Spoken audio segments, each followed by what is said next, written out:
Thank you, everyone. I'm cognizant that we have a large online audience today, so I want to try to start as close as I could to noon. So, good afternoon, and welcome to the actually 700th meeting of the Economic Club of New York. I'm Barbara Van Allen, President and CEO of the club. The Economic Club is recognized as the nation's leading nonpartisan forum for discussion on social, economic, and political issues. More than 1,000 prominent guests have appeared before the club over the last century and have established a strong tradition of excellence, which continues up to today. I'd like to extend a warm welcome to students from Mercer College, Columbia Business School, the Eliot School of Business at Fordham, who are joining us virtually today as well. We also have some members of our largest class ever of 2023 fellows, a select group of diverse, rising, next-gen business thought leaders who are also joining us. And of course, a special welcome to our special guest, the Honorable General David Burger. General Burger is currently serving as the 38th Commandant of the Marine Corps.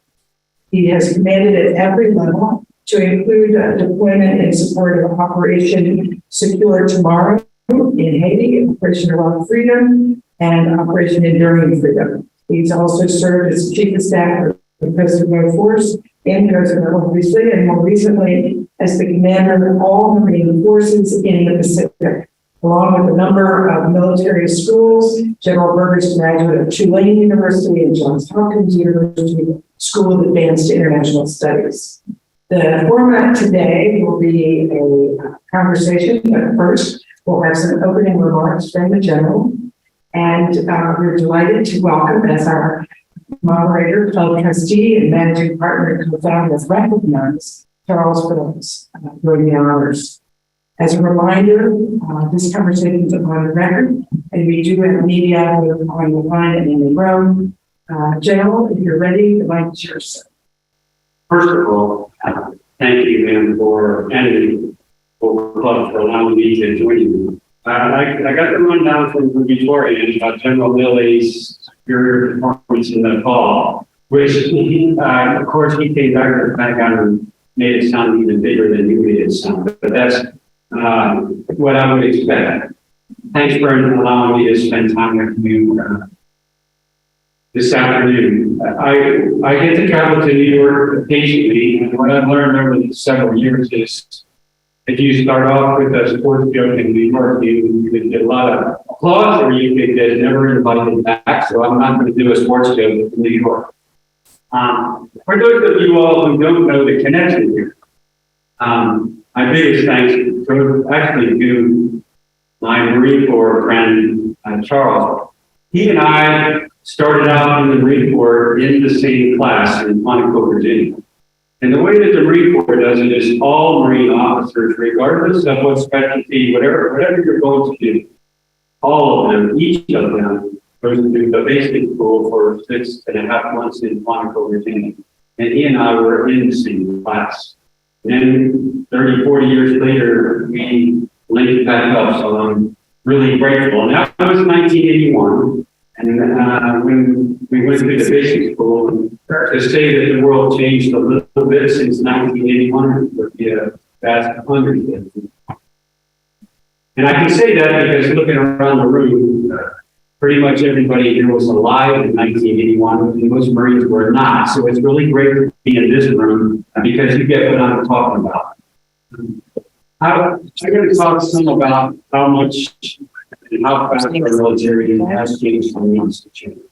But before I get there, I'm going to visually, quickly walk you around the world, and I think might be helpful context for you. I'm going to start on the opposite side of the globe, in the Far East, and there, the People's Republic of China, from our perspective, in all categories, is trying to change the world order, and they have a plan to do that. And they very much want a different world that displaces the world order that's existed since World War II. And they want to write a different set of rules, economically, diplomatically, militarily. And they have the capabilities, and they have the willpower to make that happen. There's aggressive Chinese military activities. Some of you all may know in the news almost every week, either on the water, between ships, or between aircraft. I would say put that aside for just a moment, which is a huge challenge for us. The theft of intellectual property, also a huge challenge for us, because it may take us years to develop a capability. They steal the intellectual property and we can get there in 6 months. That's no way to stay ahead. You also have, of course, the partners, the other countries in the region in the Far East. And for them, it's a matter of economic and diplomatic coercion, both times two. And if you ever travel to any of the islands in the Pacific, and some of you may, it's pretty disconcerting when you go and visit our country team, our U.S. Embassy, and there'll be half a dozen people there. And as Charles was telling us, in Africa, you'll be outnumbered 100 to 1 probably by Chinese diplomats, businessmen, etc. They're definitely spreading. North of there, and you saw what happened in Taiwan last week after President Tsai's visit here, the literal encirclement of Taiwan, pretty heavy pressure campaign. If you look right below China, of course, is North Korea.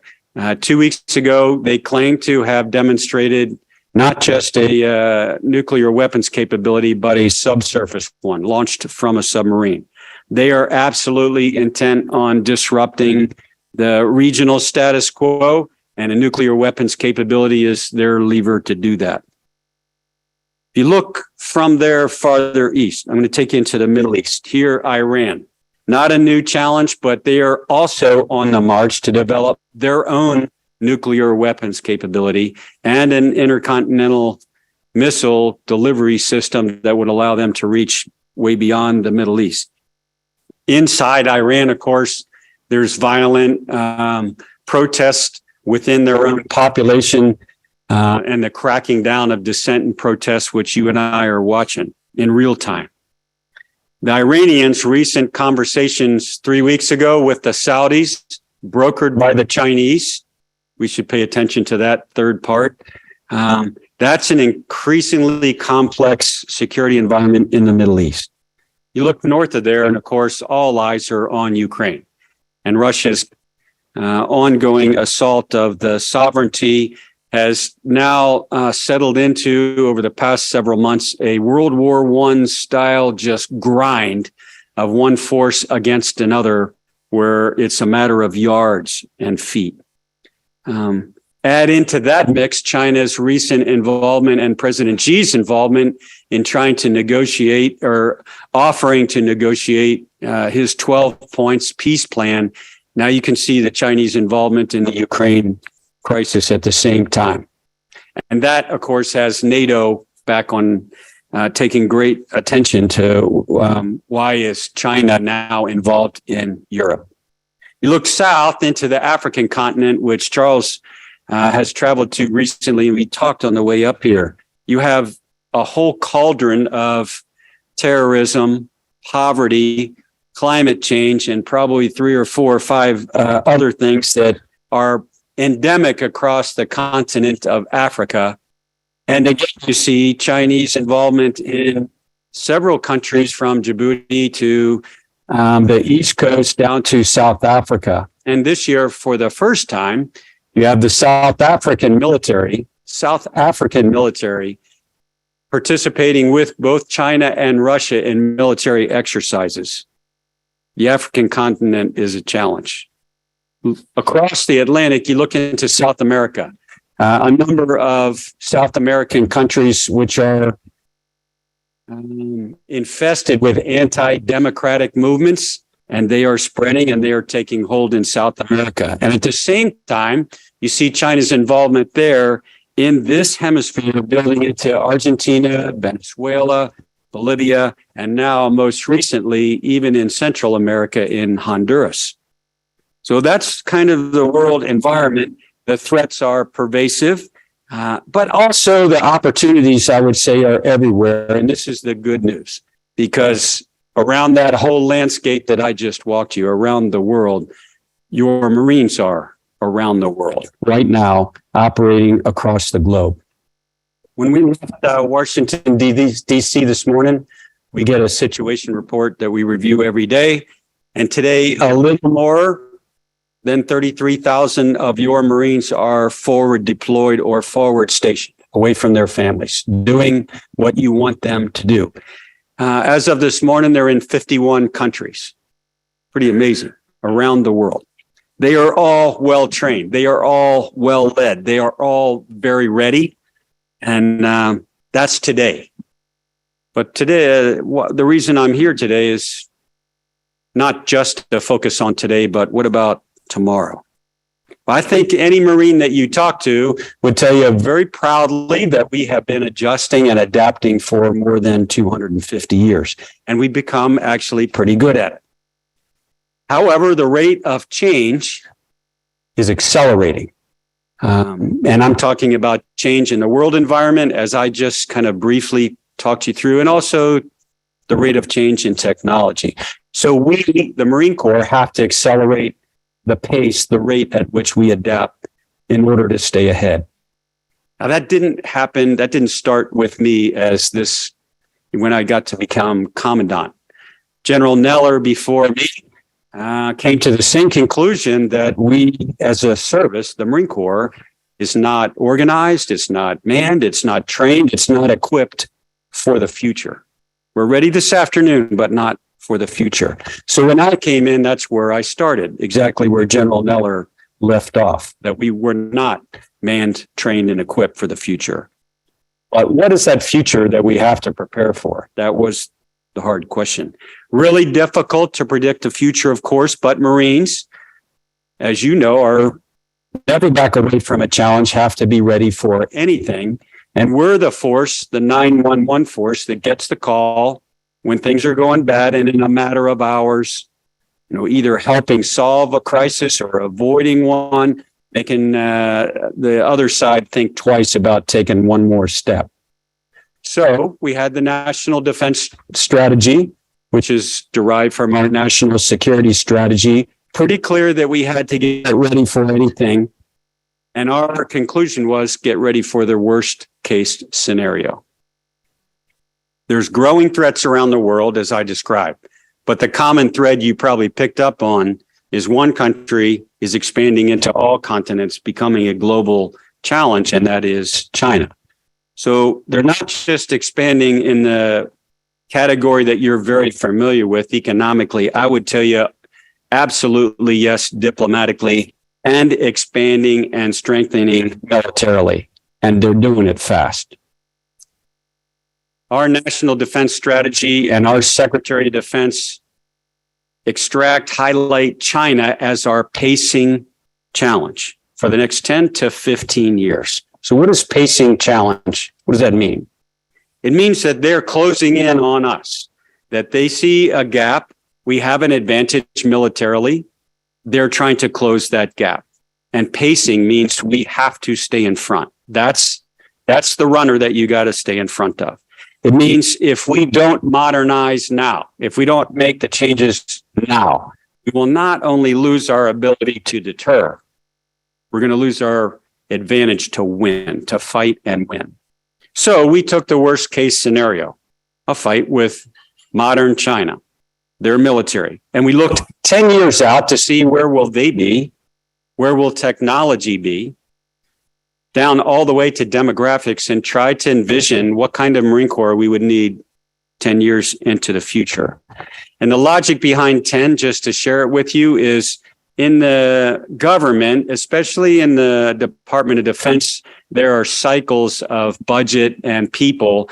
And we needed to get beyond that, beyond 5-6 years, beyond that inside churn. So that's why we picked 10.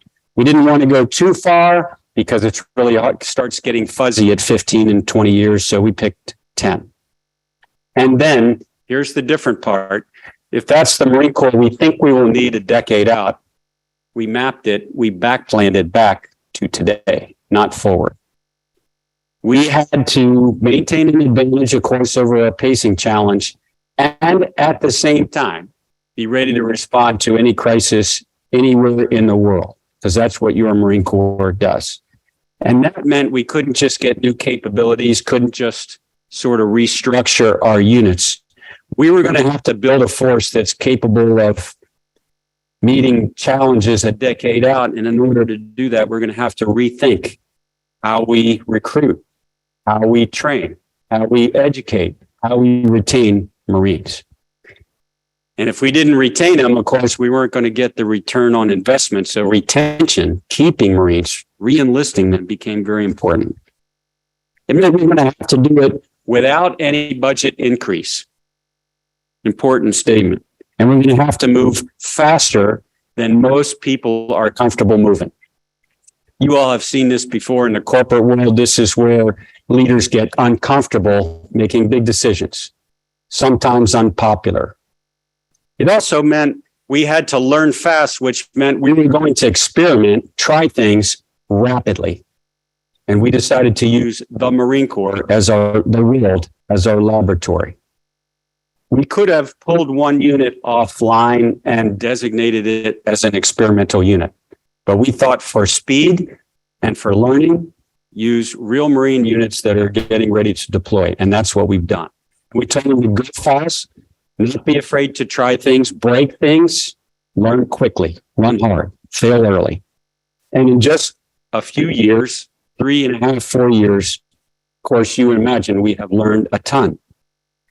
We call our modernization effort Force Design 2030. And I would tell you, even in the past few years of experimentation and adaptation, the Force Design today looks different than it did 3 years ago. We are in a much better place right now. The concepts, how we will operate, how we will fight, the capabilities, the weapon systems, the planes, the ships, all of that is being pushed out now around the world, real time, while we're sitting here. And our retention inside the Marine Corps, keeping the Marines we need to keep, highest rate it's been in 50 years. So when Marines ask, and people ask, are we ready? My answer to you is absolutely yes. And we are also changing to make sure we're ready in the future. They will be ready tomorrow. They will be ready 5 years from now. Thanks again for having me today. I can't wait to hear what's on your mind and the questions. Thanks again. A little different than when we were second. We both moved a little different, long time ago. Well, Dennisburg, it's a delight to have you here. We're really honored that you're here. Thanks for agreeing to do this. And no shortage of things to talk about, from, you name it, Ukraine war, cyber health, you mentioned, weapons innovation. But while we were waiting to get started, someone reminded me, because I do a number of these interviews on behalf of the club. The last interview they saw me do was with LL Cool J. So I assure you, I changed the questions. Not the same questions, so don't get worried. So I think everyone in the room respects the Marine Corps, has a great deal of information about it, but they're not close to Marines. They don't know people who are actually serving. And so I think, there's been so much change in the Marine Corps. I mean, obviously, since the beginning, lots of things have changed. But even though in recent years, my son, started enjoying about 6 years ago, got deployed to Okinawa during COVID, a lot of change happening. And so I guess people wondering, in this era where we're having trouble finding people to work in business, that people are quiet quitting, they want to work remote, it's hard to motivate people. How do you find Marines, train them, retain them, given the environment, the demographics of what we have today, and what's different from a few years ago? Probably going to start in a different place, perhaps, than you would expect. I think Marine Corps recruiting and retention, why they stay, is the same reason when you were in. In other words, the things that have not changed. To become a Marine, you can't join the Marines. You can't, like you can join the Navy or join the Air Force. You can't join the Marines. He had to become a Marine. Fundamental difference. And he'll be a Marine for life. So what's different? Recruiting is absolutely more challenging right now. Here and this year, Army, the Navy, the Air Force will, all the services, it'll be hard. The Marine Corps will be the only service again that recruits what we need in every category. And why? I think it's because, one, the youth of America I think they still want a challenge. I think they want to become they want to be a part of something bigger. They want to be pushed hard. And the Marine Corps for them is that challenge. So I think being selective, being part of an elite type force still draws people into the Marine Corps. But I would agree with the first part. I think we, as a nation, the population has to become reconnected with its military. Absolutely. Well, like any other business, you actually formed a talent management strategy. It's called the Talent Management Strategy Group, or TMX, internally in the Marine Corps. And so why did you form that? And then for some of the specialized skills that you made some very innovative decisions, maybe you can explain how you attract people in technology and these other specialized skill sets. When he and I came into the Marine Corps in the early 80s, it was probably, I think, 4 or 5 years after we went to an all-volunteer force, maybe in the mid-70s after Vietnam. So when he and I came in, it was sort of an industrial model of recruit and train people. And then 4 years later, send them on. And that worked fine for us for decades. That was fine. Very young Marine Corps, not all that well experienced, didn't need to be. Not all that technical, didn't need to be. Different operating environment right now. We have to have a better balance of youth and experience and maturity, because the world that we're asking young Marines to operate in now is a lot more complex than the one that he and I operate in. I think captains right now are making decisions that lieutenant colonels did on the battlefield. So same with corporals and sergeants. All that said, then, how do we tap into that? I think we have to change. We are changing the way that we are recruiting and managing their careers, which I'm assuming you are doing the same, or you're going to lose that talent. We have to understand what they're good at, what they're inclined to do, and find a match between that and what the Marine Corps needs. And then once they're Marine, we have to keep them. We have to work harder, I think, to keep them. We have to find out what challenges they're looking for and put that in front of them. We have to develop their skills. We have to give them what they came into, which is the Marine Corps for, which is, I want to make a difference. I want to be part of something bigger. We have to give them that feeling, or I think this population now will leave and look for it somewhere else. So we have to actually not bend the Marine Corps, but we got to meet them part way to where they are right now. Well, one of your innovations was a lateral entry program where people with specialized skill sets wouldn't go to basic. They would come in some other way and have a different career path. Maybe you can talk about that innovation. A few years ago, Congress passed a law that allowed all the services to bring someone in who is not in the military at a higher rank. And you would be able to do that on the basis of their education and their experience. And it would be in a technical field where we didn't have enough of that built up yet. Cyber would be a great example where it's sort of a new field. It takes 10, 15 years to build up that experience in the military. So Congress opened the door for us to do that. So now we're allowed to very selectively allow people who want to come in from private sector. They've been doing cyber stuff for 5, 6, 7 years, but they won't come in at the bottom as a lieutenant like you and I did. They will come in as a private. So we're giving them credit now for their education and their work experience. The difference is, though, back to the square one, they have to become a Marine. So lateral entry is a door, it's a venue to bring in talent, but they're still going to have to become a Marine. Well, I should mention Dylan Berger is personally helping. He was at the recruiting station this morning in New York. So I'm sure that went well. Like I told him, it's the cleanest recruiting station in the whole country probably this morning.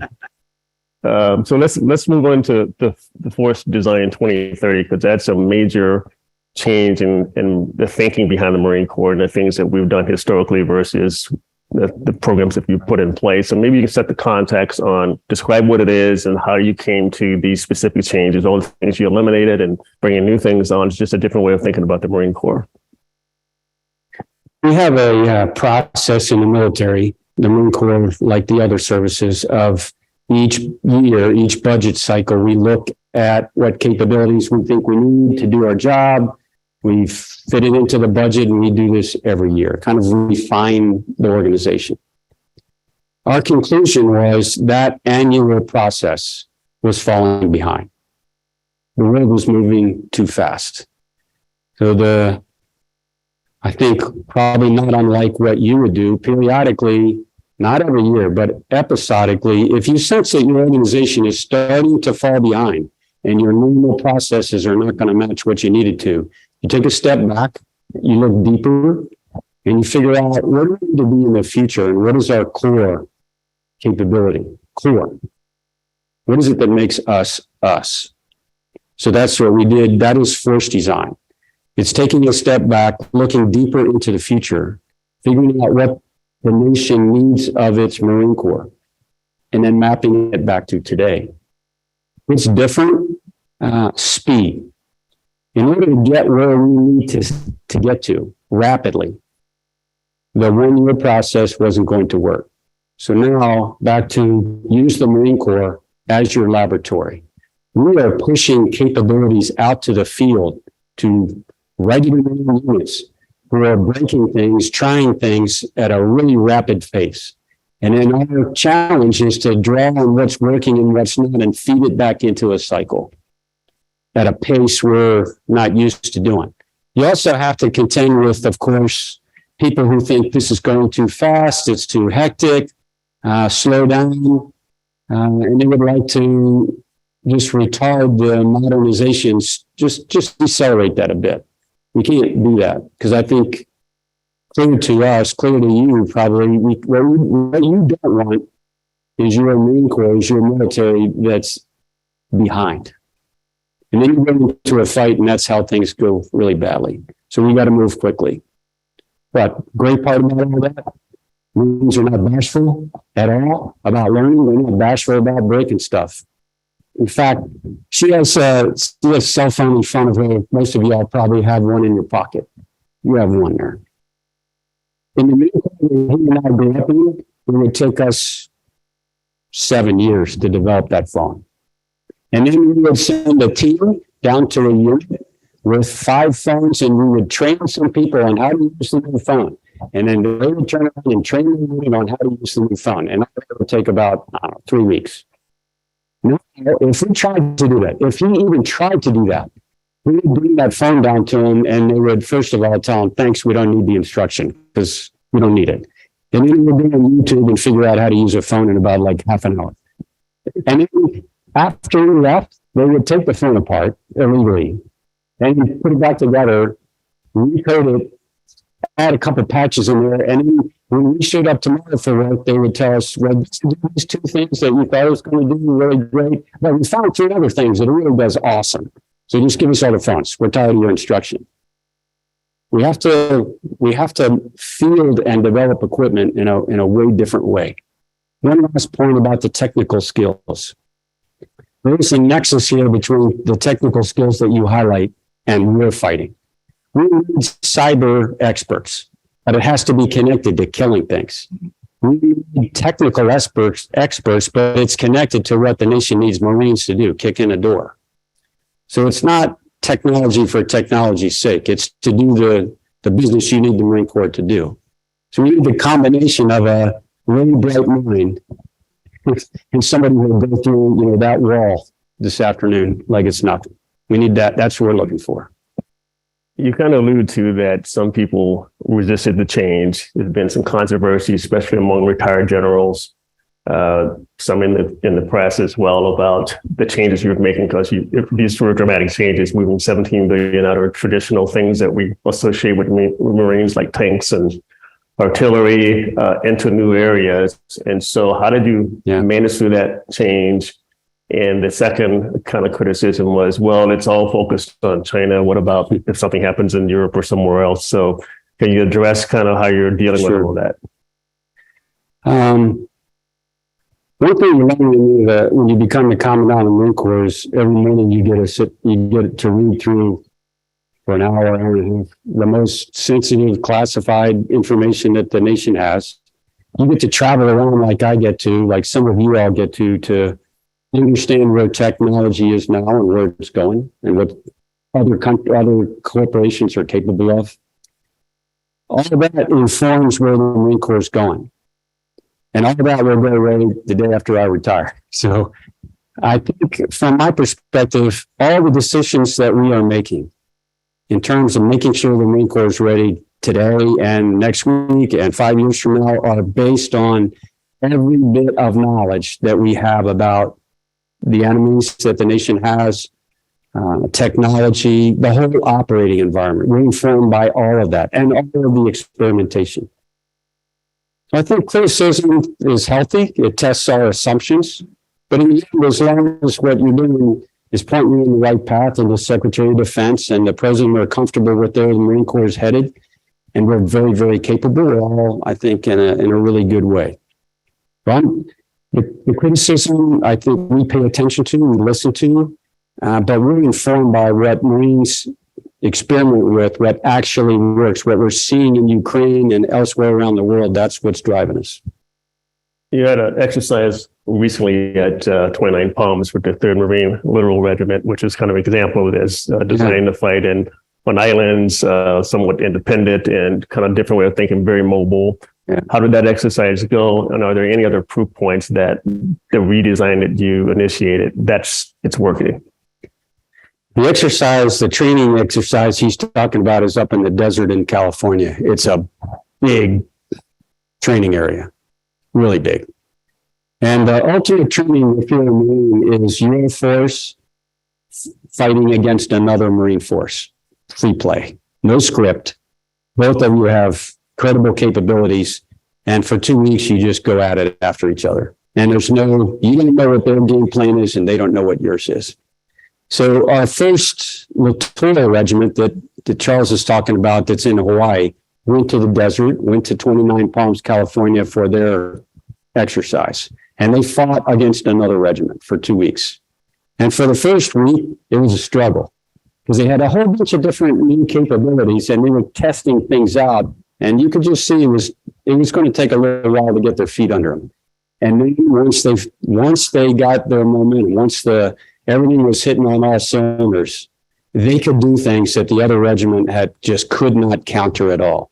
So initially, steep learning curve. After that, the colonel who's in charge of that regiment figured out how to master all the things that he had in place, thinking very unconventionally, but also basics, camouflage and decoys and deception, mixed all together with electronic warfare and satellite capabilities.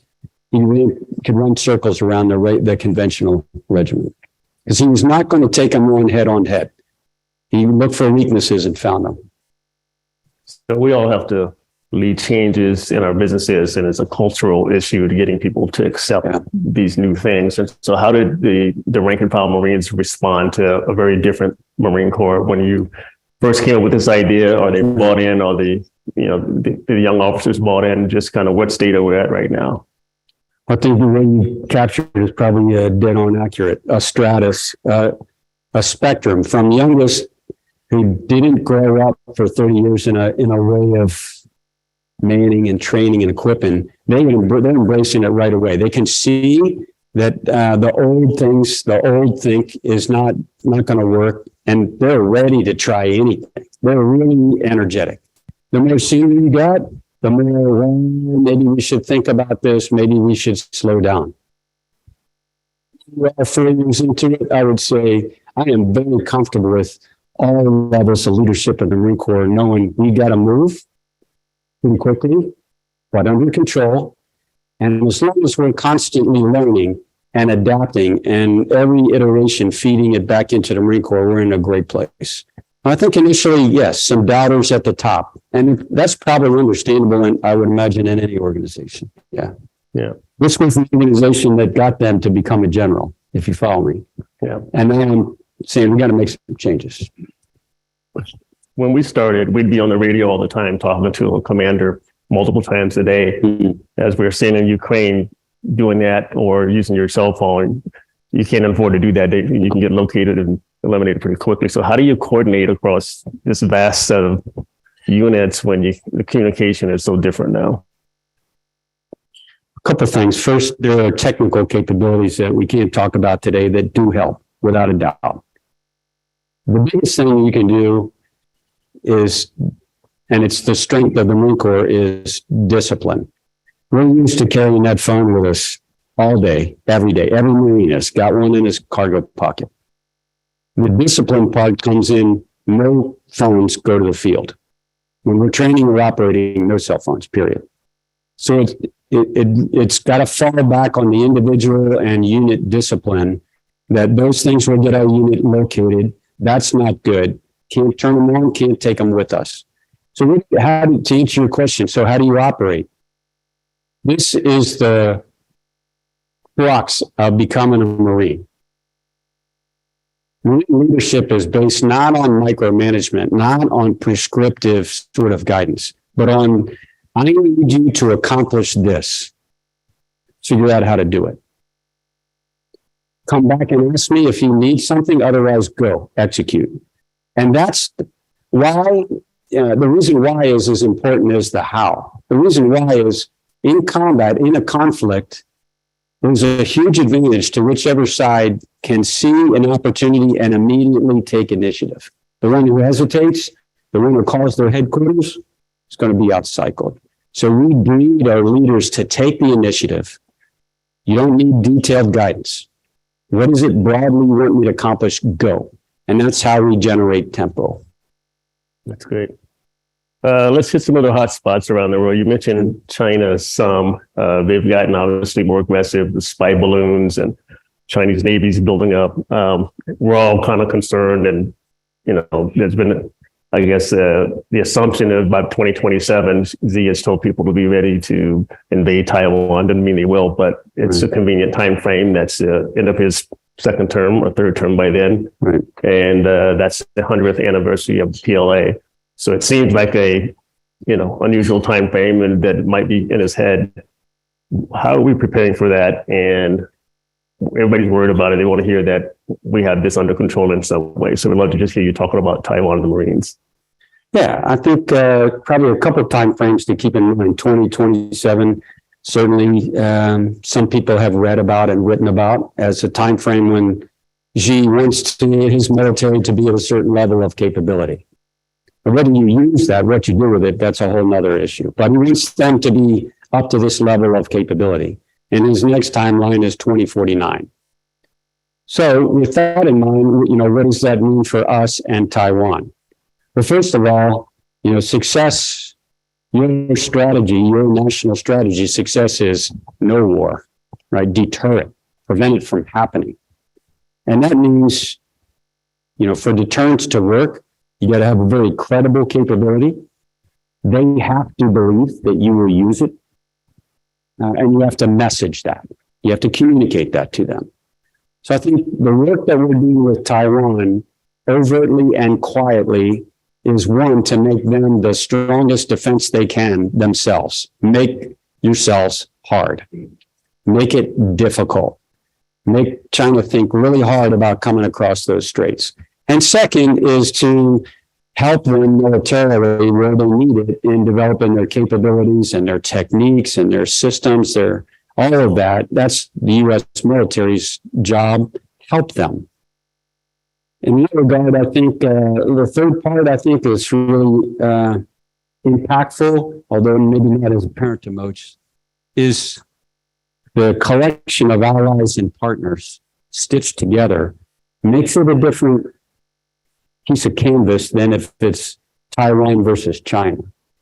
We need to paint the picture of it's Taiwan and the US and Japan and everyone else who wants this world order that's been in place. It's made everybody economically successful. That's what they have to face. It's not China versus Taiwan. So the allies and partners are a huge part of that. Talk about Ukraine for just a second.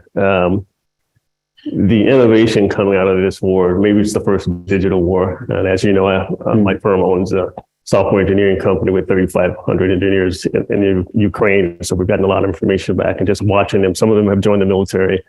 What are the lessons of innovation you've seen coming out of the Ukraine that might be useful for the Marine Corps, or anything else you want to comment on how this is defining the future of warfare? This war, that's probably a fair characterization. The first digital war, really, literally, that's a great characterization. I would say exponentially more sensor systems than any other conflict we've ever seen, from satellites all the way down to the very basic cell phone, like you're talking. They emit, they send out electronic signature. So there's almost ubiquitous sensing right now, especially saturated in that area. So what are we learning from that? What are we watching and learning? Number one, basics still apply. Camouflage, deception, discipline, they're all going to matter. But there's a technical aspect here too, and which side can adapt faster than the other side. Here I would just give very high marks to Ukraine and their military, because they're adapting much quicker than Russia is as things change in this conflict over 12 months. And if you can stay in front of that, they've been able to, matters immensely. Electronic signatures, a huge part of this conflict. Information, huge part of this conflict. The ability, in other words, to harness it, the ability to control it, to stay in front of that cycle. Here again, I think matched up sort of in a net assessment, Ukraine does pretty favorably there too.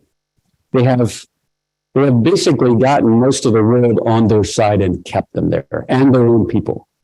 Even in the last 2 months, this battle in Bakhmut, which you and I are watching, and 2 months ago, it seemed like they're never going to be able to hold out. They should just fall back. Their ability to adapt to the fight they have in front of them is masterful. The last part, I would say, they have been able to use weapon systems and capabilities that all the countries in Europe are giving them and learn them very quickly. They aren't going to school for 6 months. Very rapidly using our artillery systems, our HIMARS systems, our weapon systems, our command and control systems, and the rest of Europe providing same, and they're learning it super quick. That ability to adapt and learn really quickly has kept them in front. We need to understand all that. One more point, I would say we need to understand the basics of logistics. If you haven't planned for it in advance, thought it through deeply, you can run out of things, run out of momentum. I think Russia thought they were going to be in Kiev in a week. They started running out of things. They didn't, I don't think their logistics, good lesson learned for all of us, I think there. Yeah.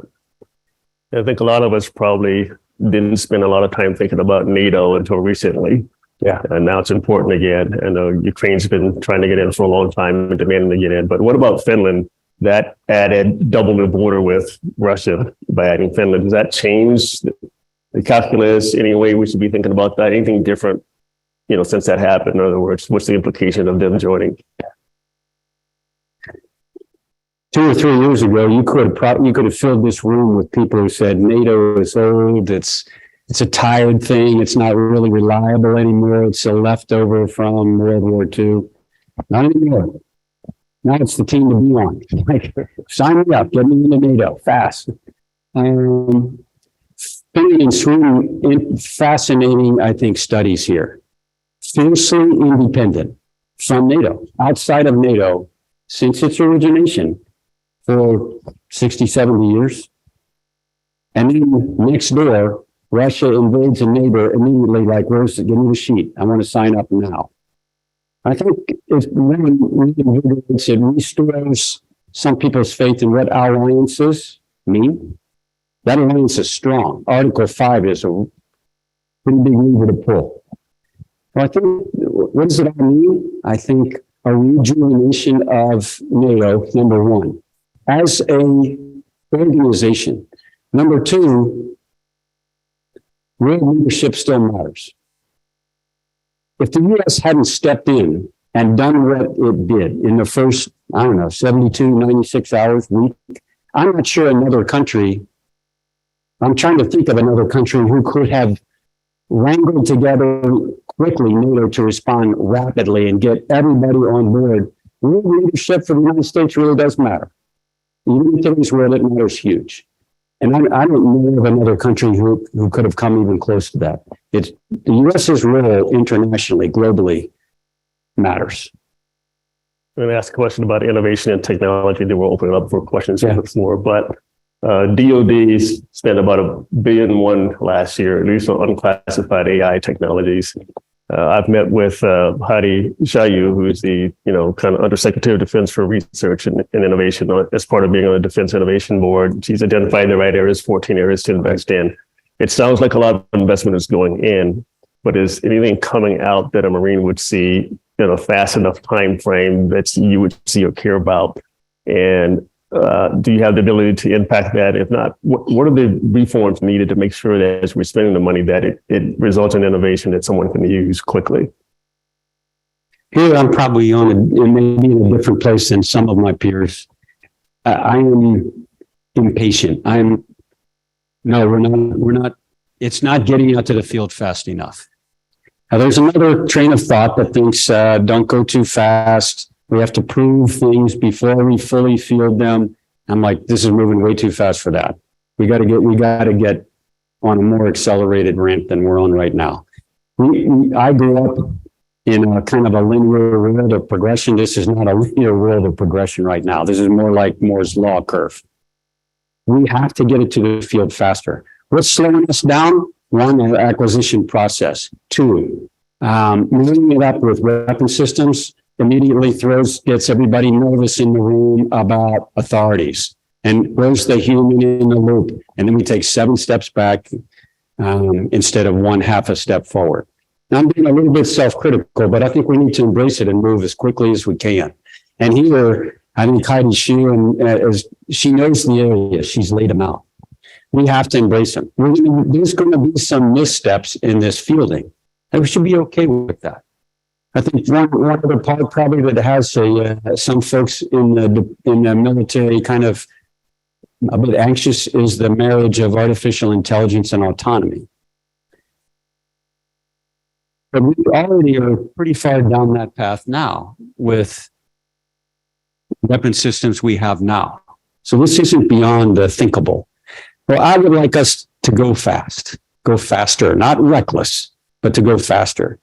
I think I would like to see us think about a little bit beyond the authorities that we can't seem to get on top of, or it's got to prove itself for 3 or 4 years before we go big. We're going to have to find a different way to go more energetically than that. Yeah. Okay. Any questions from the audience?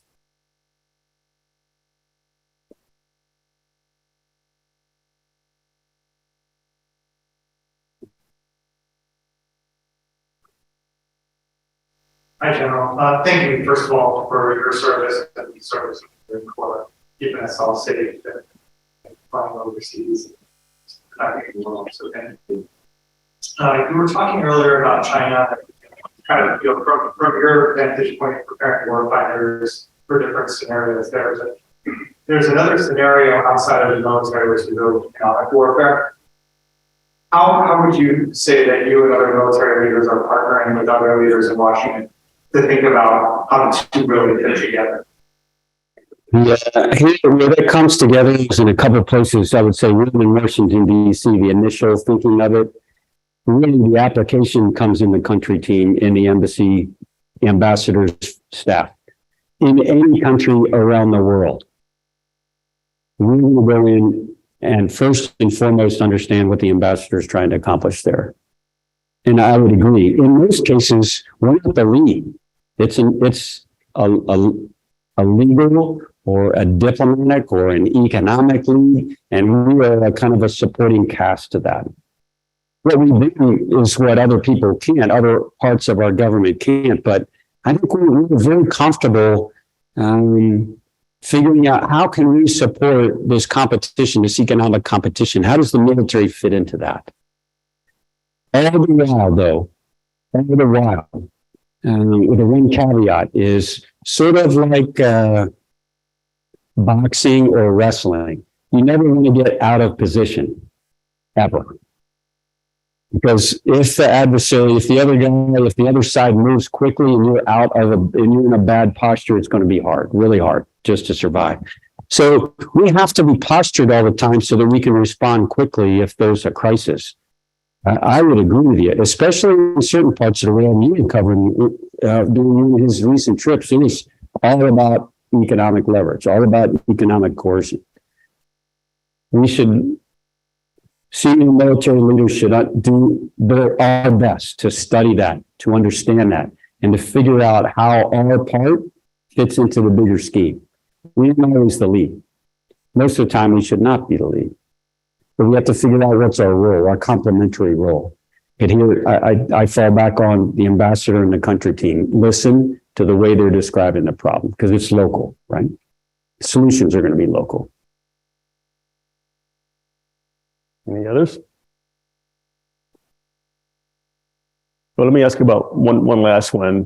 Go back to a comment you made earlier about the importance of logistics so that you can run out of stuff. You also said that once Marines are deployed on lots of thousands of small islands that are thousands of miles apart and hundreds of miles apart, deployed in Asia, they may not be able to count on traditional resupply. And so kind of how do we handle when we're that far deployed, that spread out, that logistics part of it?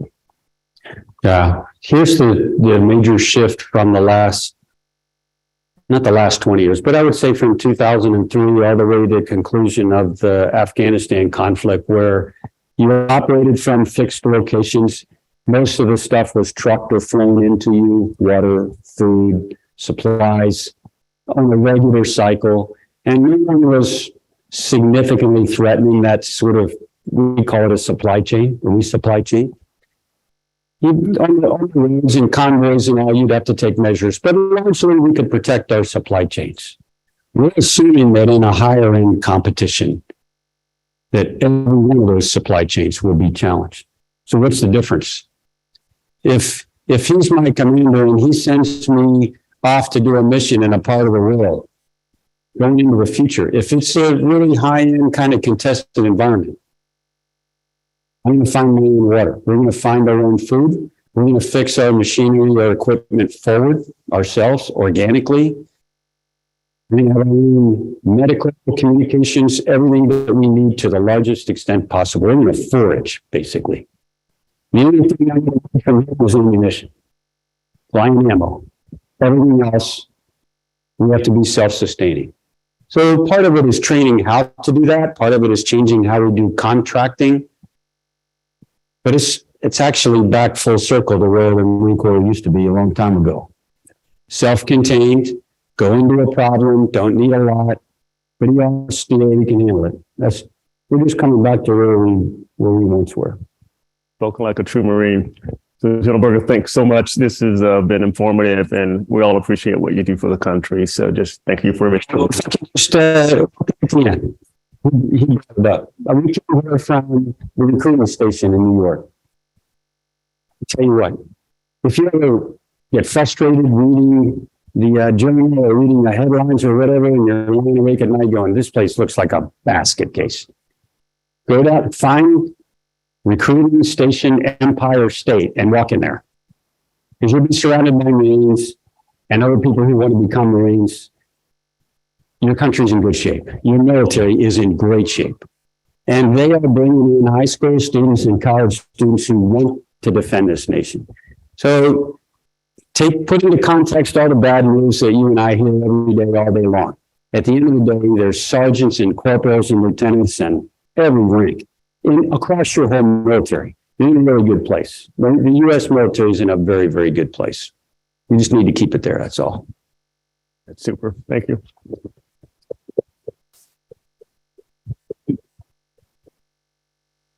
General, thank you. That was just terrific. And Chuck, as always, great interview.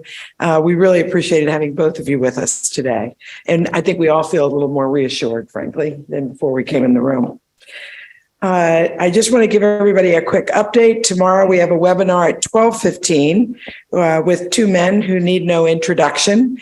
Glenn Hubbard, Columbia Business School, and Larry Summers, Harvard. These two economists will talk about where the economy is right now, where they see monetary policy going, and some of the implications for that. They also, I know, are going to talk a little bit about China and the situation there. On April 13th, we have another webinar with Dr. Ella Washington, who is an organizational psychologist, professor at Georgetown's McDonough School of Business. She's going to examine inclusive leadership and what that looks like in the workplace today. On April 18th, we have a lunch discussion on where the markets are likely to go this year, as well as insights on investing in technology these days from club member Lee Ainsley, founder and managing partner of Maverick Capital. On April 25th, we have the chair and CEO of Merck joining us in the room, Robert Davis. He's going to talk about the future of biopharmaceuticals, and probably one of the issues about timing and bringing to market. We'll come up with that discussion as well. May 9th, we have our club chair and the president of the Federal Reserve Bank of New York, John Williams, for a signature luncheon. And on May 23rd, we're going to host Henry Kissinger, chairman of Kissinger Associates, the 56th Secretary of State, for a signature luncheon where we'll also celebrate his 100th birthday. And there are actually many more things that are swirling that I haven't mentioned yet. So stay tuned, some of which are pretty exciting. So always, we take a moment to thank those of our 361 members of the Centennial Society whose financial contributions represent the backbone of the club. And we express our appreciation for that. So thank you all for attending. Thank you virtually for joining us as well. We have twice this number virtually, and we're going to say goodbye to you. See you soon, hopefully tomorrow even. And for everyone in the room, please enjoy your lunch. Thank you.